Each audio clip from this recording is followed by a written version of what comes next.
لە دەواازەی شاری دهۆکە لایندێکی نزیکدا پرۆژەیەکی استراتێژی و گرنگ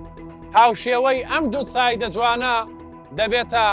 مڵکی ئەم پارێزگایە بە درێژایی 26 کیلۆمەتر دوو سایدی ڕێگای باعادرێ دهۆک کە پرۆژەیەکی استراتێژی حکومەت هێرێمی کوردستانە لە ماوەی 5 ساڵی ڕابردوودا و بە یەکێک لە پرۆژە گەورەکانی سنووری ئەم پارێزگایە دادەنێت. هەندێک جار ڕێگا تەنها بۆ گەیشتن نییە بەڵکو بۆ گەورەکردنی شارەکانە یانیش زیاترکردنی جوڵەی بازرگانیە و تەنانەت کاریگەریشی هەیە لەسەر داهاتی هاوڵاتیان. بە درێژایی 26 کیلۆمەتری ئەم جوسایدا چیرۆکێکی گەورە لە پشتێوەیەتی بۆ ئایندا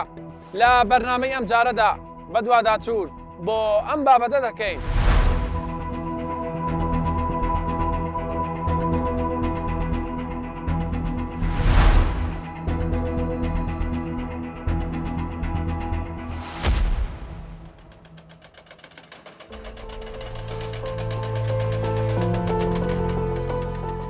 هەندێک ڕێگا تەنها شوێنی تێپەڕین نین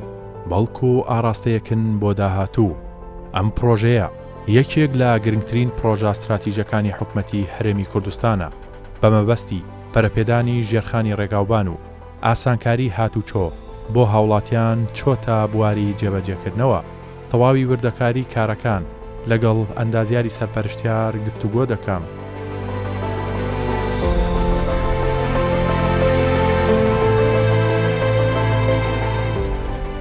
بەڕێستان وەکو سەرپەرشتیاری ئەم پرۆژەیە وەکو کەرتی تایبەت بۆچی دەڵێن جوسایدی نێوان باعادرێ دهۆک پرۆژێکی زۆر جیاواز بوو قورس بوو هۆکارەکەی چی بوو؟ طبعا پێشێکی پرۆژێتی تا هەژمارتنش پرۆژێت استراتیژی و هەرە گرنگ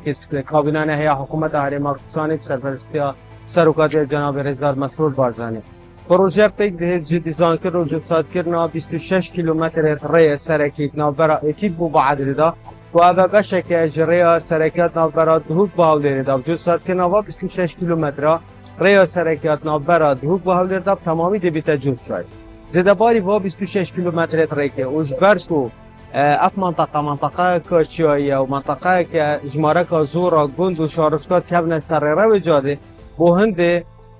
dûrê 10 enderpas û berpasat nav projeyê de hene. Ev 10 enderpas û berpas he بۆ هەندێک کو خەلکێ وا گوندا هەم سڵامەتی و هەم جارەکاری دووپاتکەنە بە ئاسانکاری هاتنوچوونێ بکەن بۆ ناو گوند و باژێرکێت خو سەرڤیرە ڕەوێ جادێ قورسیا پرۆژه خرد وا 2 کیلۆمەترا دامایە یعنی یدی هەر هەمی تقریبا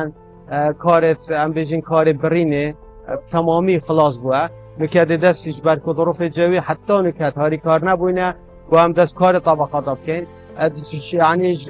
في مدة وام دست كاري طبقات اوكي انا برينتان هبو كان برين هبو برين تريد بترجي 6 مليون مكعب برين معها برستان بس يوز كيرت بروجيكا سخت بو ايا بيشتر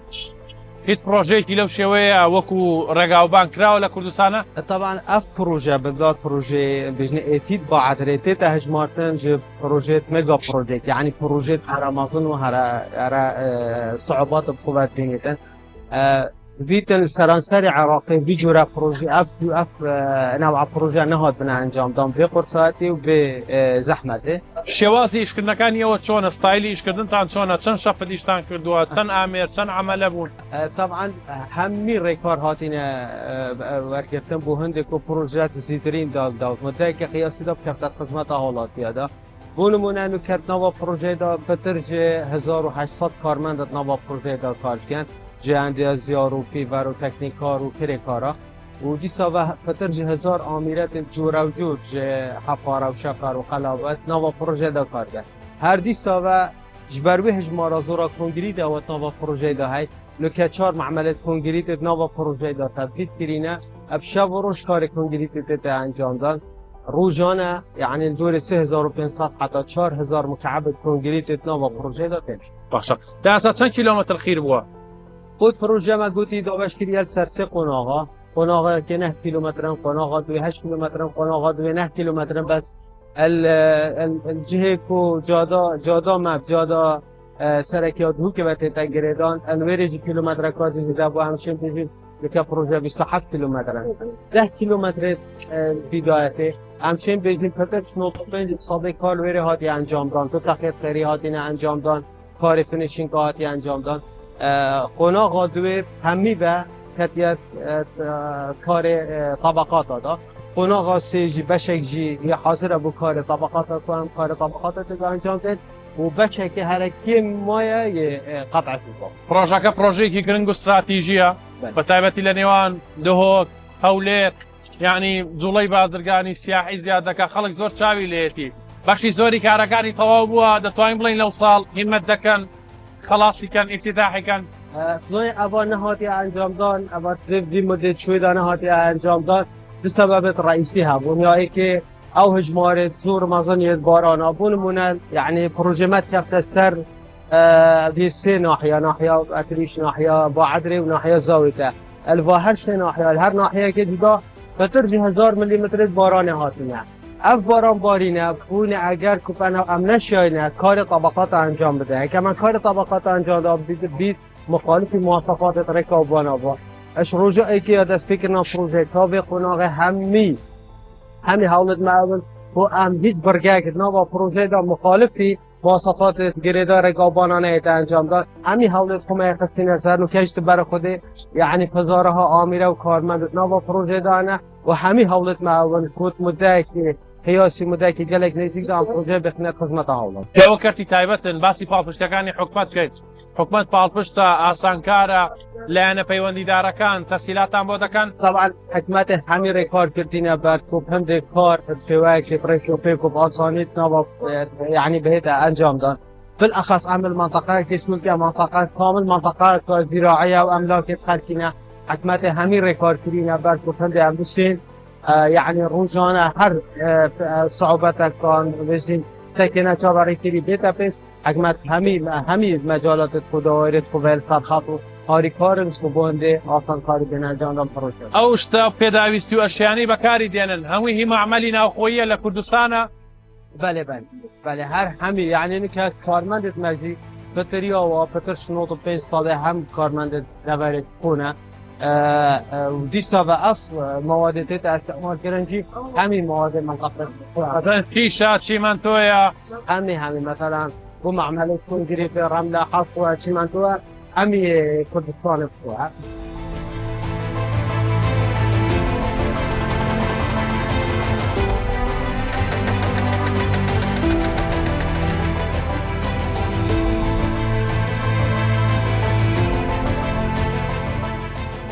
پرۆژەکە زۆر بەچڕی کاری تێدا دەکرێت ئامان جێم کۆمپانیایە پێش وادەی خۆی تەواو بکرێت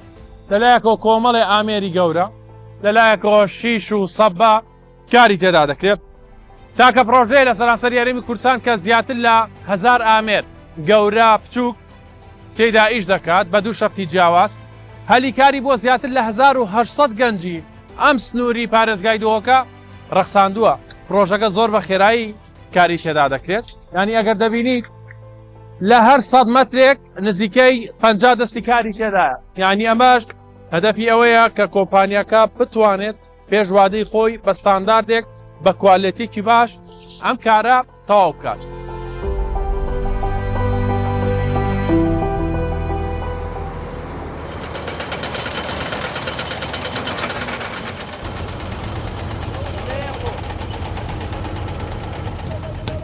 شولما دو شفتن و مهندس هايش من خلقي ما دويجينا قد بيجا حكمت بيجا الحمد لله كل برفره بيجا دست ما الحمد لله بيجا بجحل بينا فيرا شولة برفره الحمد لله شولة حكمته وقرار جيدا مقاول هايد معنا خلقي دويجينا ومهندس هايد معنا خلقي دويجينا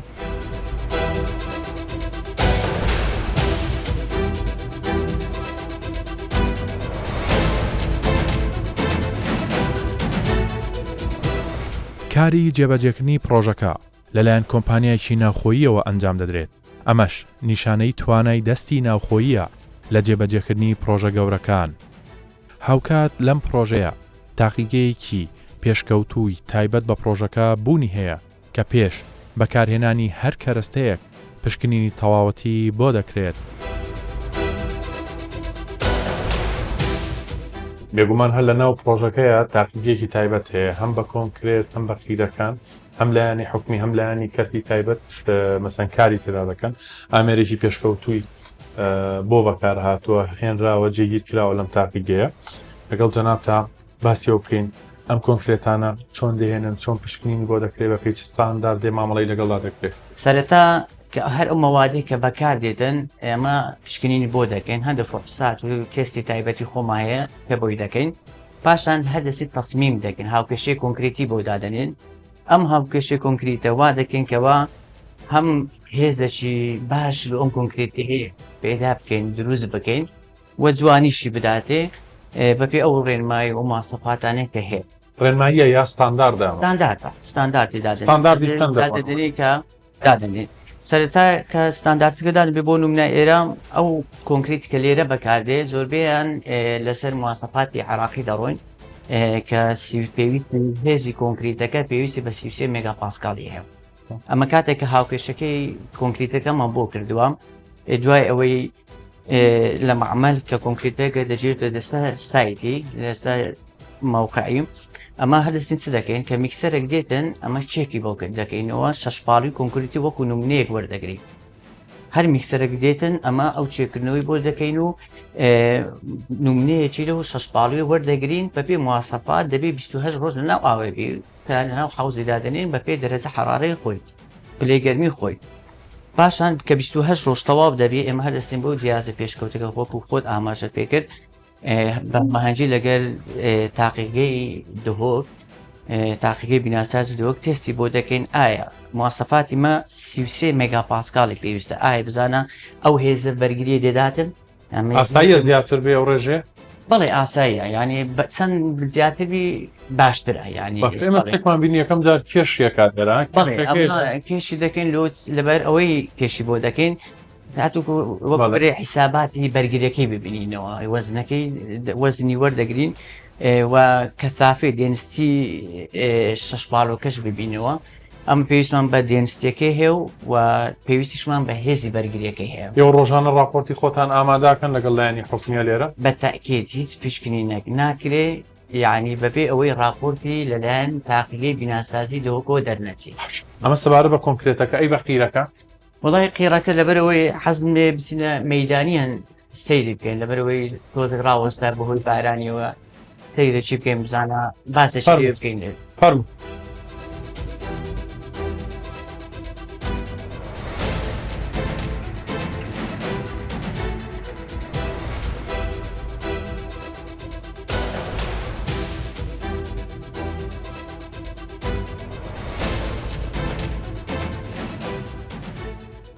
ئەوەش بەشێکە لە قیرەکەمان کە ئەو 10 کیلۆمەترێکە لە قیر ئامادەمان کردووە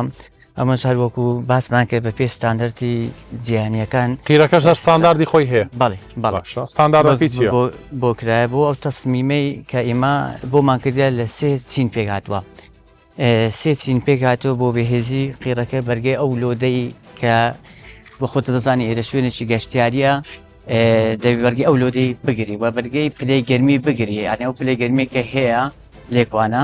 ئێستا کەمە جارێ توانیمانە لەو 10 کیلۆمەتر بە تەنها یەک چین بکەین جارێ بەشە چیان چەند دوو چینیشمان کردووە بەڵام چینی سێمان ماوە کە ئەمە چینەکە هەم جوانی دەداتە ڕێگایەوە هەم بەرگەی یعنی وامان تەسمیم کردووە تەحسین کراوە کەوا بەرگەی پلەی گەرمێکی گەرمی بگرین بارانێکی زۆر باری لەو ماوەیە ئەم قیرە کرا بۆم چینیەکەمە باز بۆ خۆ بەڵێ کراوە یعنی کە دوای ئەوەی کە چێکمان کردیتەوە سواز بخوا یعنی ئەو بێ مشکلە بوو باشە دەبێت ئەو سێ چینە چەند سانتیمە 20 سانتیمە 30 سانتیمە خۆی هەرچین و ئەوەی خۆی هەیە ناوی خۆی هەیە بڵێ چینی یەکەم کە ستابلایزەری پێدەوتێت کە لە 10 سانتیم پێگاتوە لە دوایی وی چینەشکە کە باینەری پێدەگوتێت لە 7 سانتیم پێگاتوە و ئەو چینێکە گرینگە کە سێرڤزە چینی سێمە لە 5 سانتیم پێک هاتووە باشە کۆمەڵی ئامێری پیشانی ئێمەدا لە تاقیەکە بۆ قیریش هەمان ئامێر هەیە ینی کاوە پشکنی بۆ بکرێت بە ئەکیدی ینی ئەو تاقیگەیە کە ئێوە بینیتوان نمونەیەکە لە تاقیگەیە کە برەوەک تاقیگەی بیناسازی دهۆک وا لێرەیە یعنی هەموو پشکنینەکان دەکرێت کە لەو پرۆژەی کە پێویستە پێش چۆنڵی پێش ئامادەکردنی قیرەکە و دوای ئامادەکردنی هەر ئاوە نمونە وەردەگیرێت بەئەکیدی ئەو مەوادانەی کە بەکاردێ لۆ بەردی شکێنراوای کە بەکارێ لۆ قیڕەی کە بە تەنکەر دێتن ڕۆژانە تێستی خۆیان بۆ دەگرێت هەتا وەکو لە تێستی دەرنەچێ ئێمە بەکارینێ.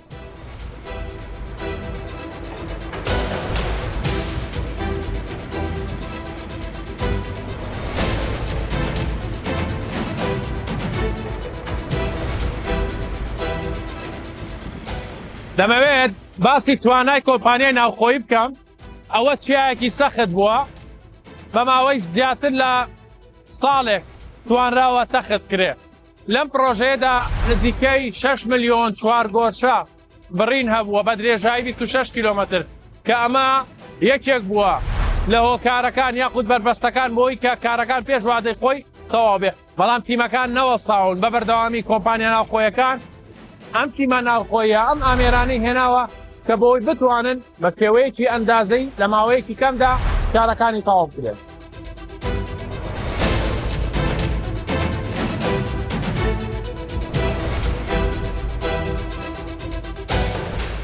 لە ئێستادا لەم پرۆژەیەدا زۆر بەچڕی کاری تێدا دەکرێت شەو ڕۆژ خراوەتە سەریەک بۆ ئەوەی بتوانێت پێش وادەی خۆی کارەکان تەواو بکرێت لایەنی حکومیش بە بەردەوامی لە ناو پرۆژەکەدان و چاودێری تەواوی کارەکان دەکەن. ئێرە یەکێک بوو لە سەختترین شوێنەکان بۆ ئەبدوو سایدە کە یعنی چۆنڵی بوو بووە بارگرانێکی زۆر بۆ هەم کۆمپانیا هەم لایەنە پەیوەندیدارەکان لەسەرەوەرە دەوێت بزانم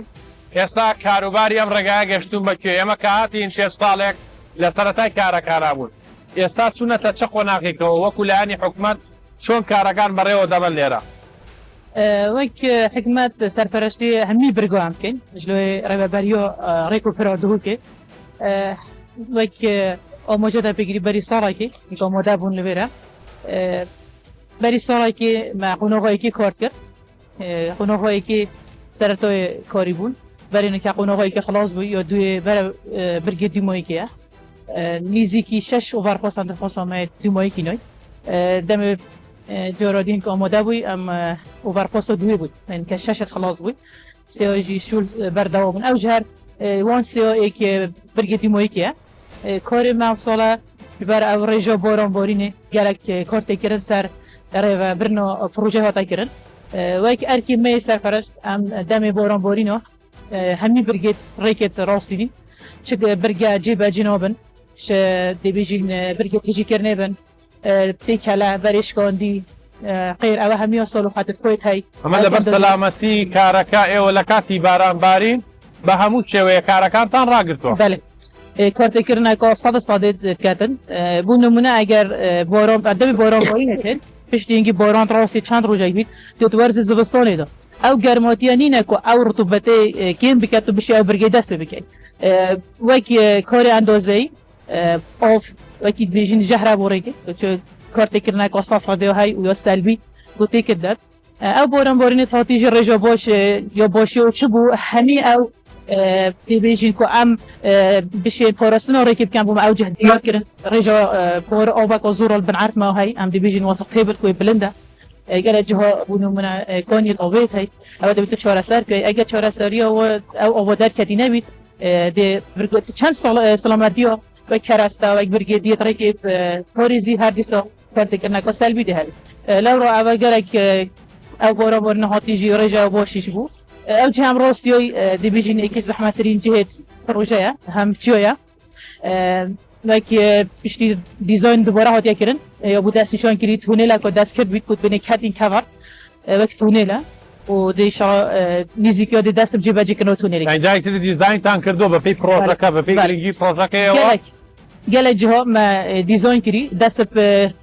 cêbecêkirine hatiyekirin zimnê cêbecêkirinê pêdivîn de guhrîne bû ev êkî şwan cihaya ku pêdivî wê guhrînê bû پێویستی بە گۆڕین بووە pêwîstî bûye ku em tunîlî bû destîşanken ber curê ew berê hey em dibêjînê wêre çiyoye kevre bes ew kevre neyê boşe bû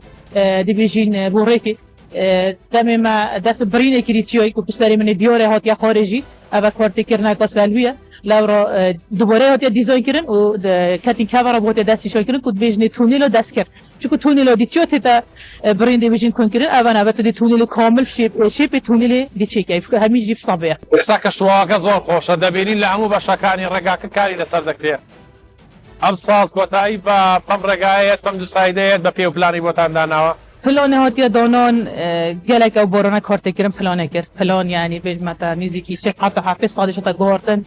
شبرک و اول نزدیکی 6 مانگای ریک همی برگت ریکت هاتی نراستاندن یعنی مانگای 11 سال بوری حتی نه اول بیجین اول چند روزه که دوست روزه که ما دست برگا کری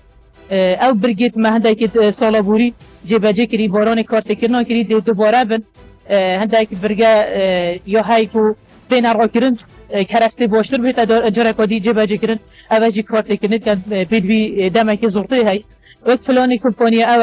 زیترش دم خو تمام کرد دم پروژه 3 سال نزدیکی سال که 8 مانگا هم برداومی بله نزدیکی 6 مانگا بس امشون کارت کنکریتی جبهه کردن یک دیوار و یک اوورپاس اندرپاس نزیکەی 10 کیلۆمەتر هاتو تەقیرکردن باشە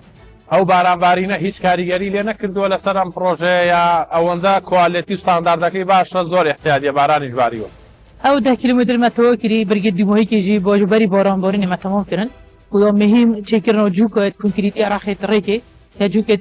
کنکریتی نبن رکنای تا پاراستن تا ریشه که باش پاراستی بوا ام چاودیریت کین یعنی که جایی که اگر کارت کردن ته بیتانیان هنده شولا یعنی بری وقت میاد کری احتمالاً مثلا کارت کردن هبیتن دیتا دوباره کردن ولی حتی نیکه باشه ریشه که او 10 کیلومتر تا تمام کردن هر جایی کارت کردن ته بر وقت میاد یعنی او گوهرین کاری ابو انجام دای حتی ریشه که باش جگە لەم جێ سەختە هیچ جێکی ترمان ماوە ئاوا سەخت بێویشی تا بکرێت یا هەمووی خلاص بووە نما وک برین جی ساخت بس وک برگت ریکی چیکرنا پرو افریقیا کو او کیتا دیموی کو پروژه به نزدیکی دوکه او جه برکه گلک متحد بیت کو چیکرنا پرکو نزدیکی 600 متری همین کو کرید بیا بە شێوەیەکی گشتی دیزایانی پرۆژەکەی گۆڕانکاری بەسەرا ناتوە یان ئەوەیە کە لە سەرتا پلانی بۆ دانراوە وک پروژه اوماجه ناوی پروژه بکن دیزاین و چیکرن پروژه دیزاین هم دبیشن لایف بو یعنی ما بدایت دست بگیرید چون دیزاین نبوه همی برگاجی دیزاین بدوی تغییرنت آخه هنگه تغییرنت دیت هیکو بشه دیزاینر دیزاین بکردن بله گله جهت هاتنا دیزاین کردن هبونا دبیجین چون امید گلی دا کار کن مزرعه عرض خالقینه اما بدوی گهران کاریت هبوش ئەم ڕێگایە تەنها نێوان دووهۆک و هەولێر نابەستێت بەیەکەوە بەڵکو کەرتی بازرگانی و گەشت و گوزار لە داهاتوودا دەخاتە قۆناغێکی نوێوە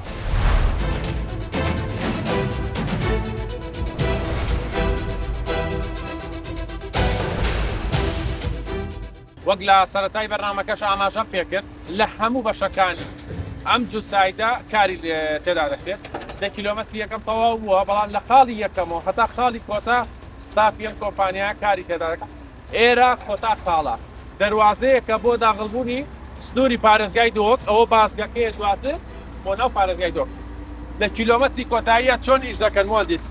اول کیلومتر 26 بالضبط کیلومتر 26 مع انترچنج کا گوراي شبركو اف خلكي اجدهو كي تشي جارا كاديل بري بزفريت اما منطقه کا سیاحت بجنی گلی کرد که اوش گلی کرد که جیتید همشه جارا کادیل بری بزفريت و برف افریقی و به منطقه ببچید همشه جارا کادی برف دهو که ببچید هر دی صاحب اوش افریقی تید و بچتا گلی کرد که هر دی شد به انترچنج استداره بکد مقصدا ما الویری ما انترچنج کا گلک مازن هاش برکو گلک ریکت نسر و هندی کو اف خلکی هاتنو چون الویری بکد هم آسایی یعنی هم سلامتی و هم صنایعی هاتنو چون بکد دیزاینەکەی چۆن دەبێ مهندس اف انترچنج دی جانیه کا یعنی تمام دتا باجر دو کش برکو اب دروازه دو که دیزاین کا گلک پرکوپیک بو هاتی دانا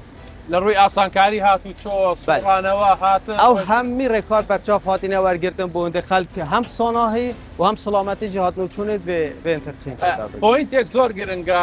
مهندس هەموو ڕۆژ ئاو بە چڕی کاری تێدا دەکەن مهندس همون روزانه و شب و روزی یعنی بونمونه مثلا تونو که کار یه برینید بینی شبانه جی یعنی دور 3500 حتی 4000 مكعبة كونكريت نوفا بروجي داتينا يعني بشاب وروش كارتنا بروجي داتينا